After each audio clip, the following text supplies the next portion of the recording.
every day before the kapal kena attack, kita orang memang in contact, video call, WhatsApp.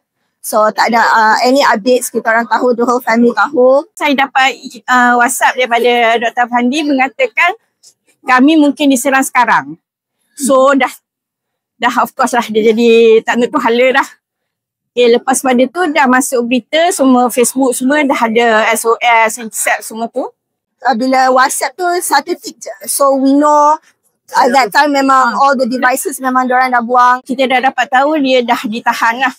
Dan menunggu masa berita macam mana dia bawa ke Ashdod ke macam mana kan. Kita orang memang sentiasa dapat update from MyCare. Of course lah risau dan mengharapkan tak ada apa-apa berlaku lah pada dia seperti yang kita dengar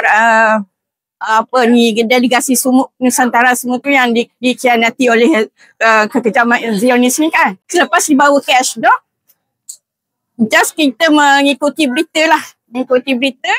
And then bila dah sampai di Turki baru Prof contact. And then Alhamdulillah tak ada apa-apa kecederaan. Walaupun dia cerita ada kekasaran yang dilakukan pada dia.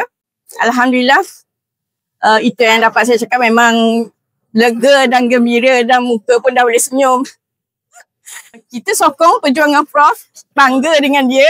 Tapi at the same time risau tu kita tak boleh nak cerita lah orang kata kan. I just want to say that I'm very proud of him. He's been very consistent, but it's not a religion matter, it's not a culture matter. Semua orang dekat atas dunia ni patut tahu. So it's free Palestine until Palestine is free.